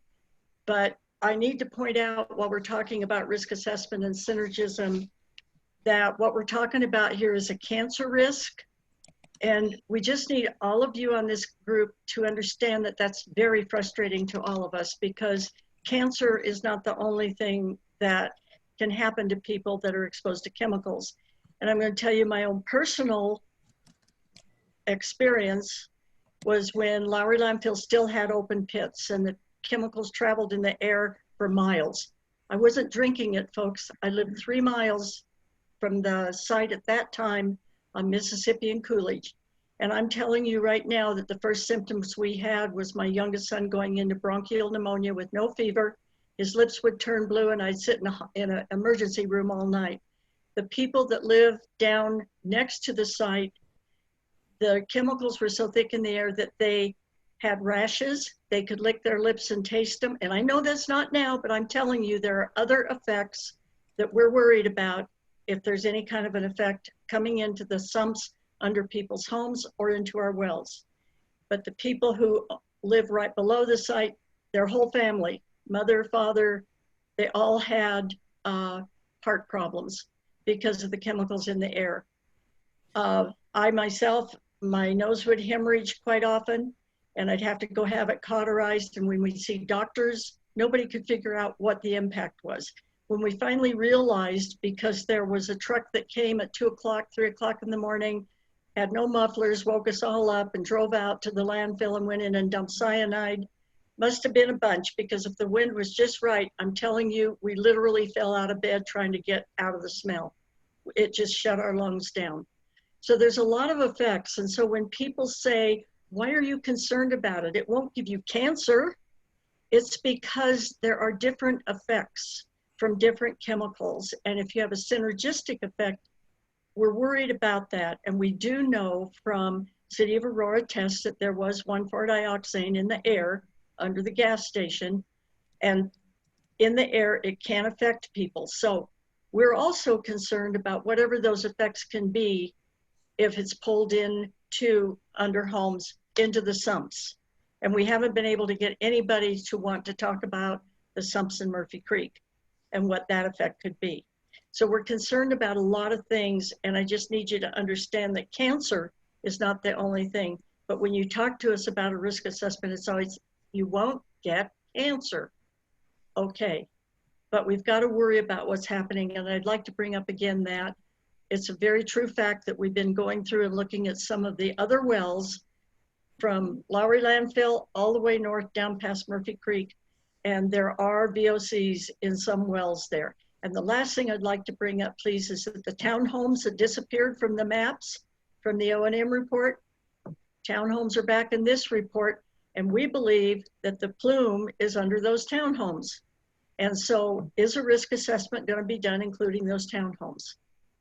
And we know there's a slab We know they're on a slab, but if you go back to the Love Canal issue where the chemicals were all around basements, those chemicals invaded their basements and made people sick. And we're concerned about that. So Tom, I'm sorry, it's your turn. And then I'll do a time check. So Tom, go ahead. You know, one of the, I would like to suggest that we do have a very good potential pathway. We've already proven that the pathway has gone from the Lowry landfill site all the way past Mississippi. And so that's a pathway. You have it going right within feet of townhomes on Jewel. You have a possibility that the plume is extending wider than you so narrowly put it on there. You didn't put any transect along Jewel that showed us that that plume wasn't extending down Jewel and right into the townhomes. You need to do a transect if you want to say there is no pathway. You can't just say there's no pathway and not do the studies that have to prove if there's a pathway. So if I go, let me go back from that as well. I mean, right now for 1,4-dioxane, yes, it doesn't get the cancer levels that says, okay, it went that few feet and it could be a pathway into their homes.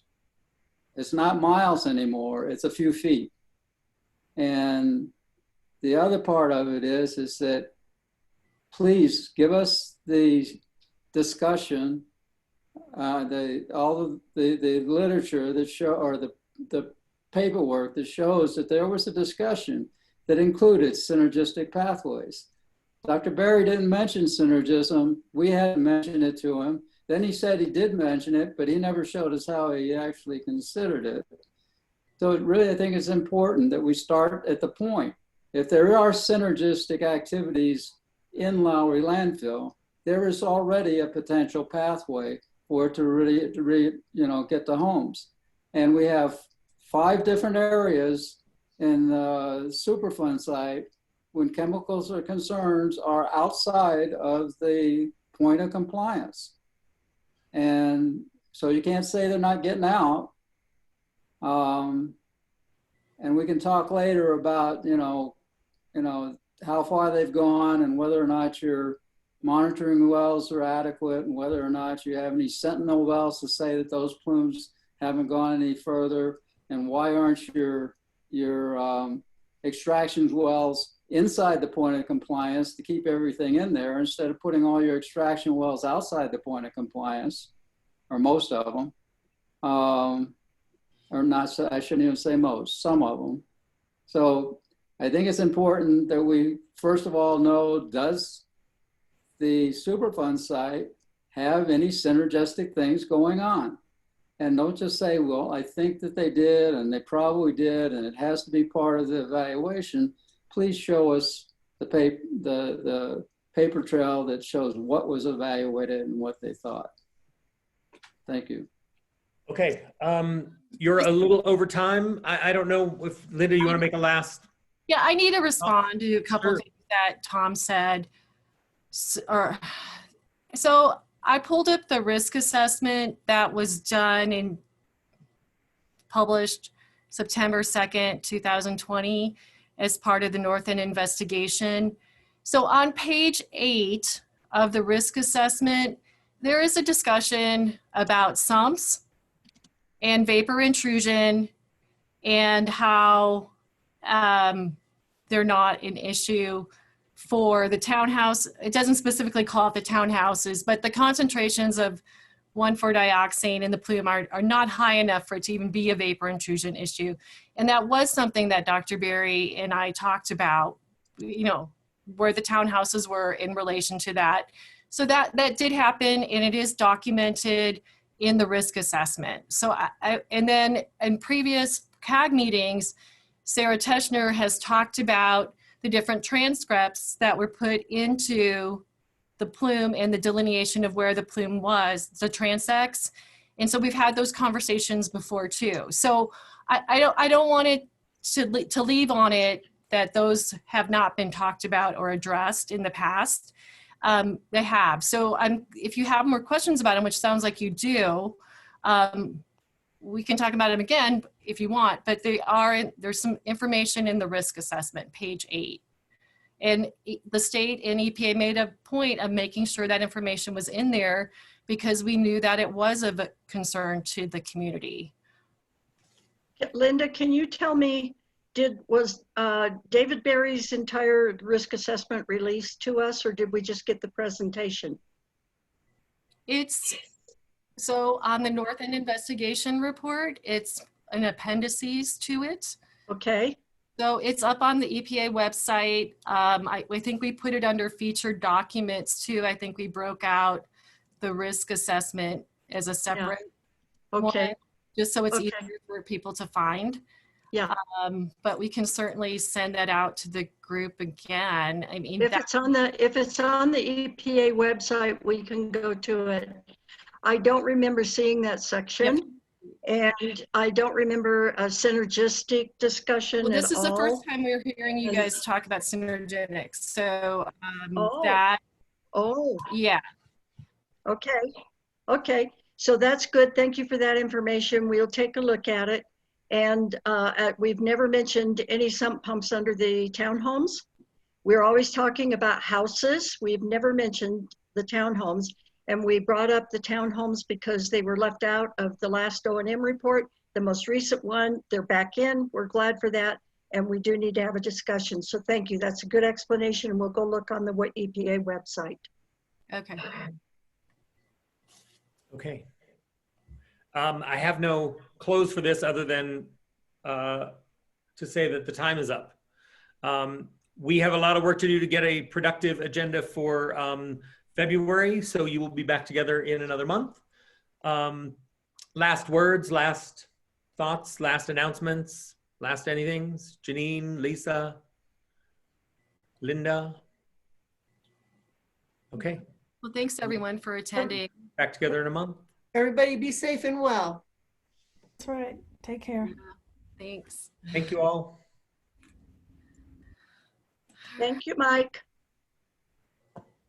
Congratulations.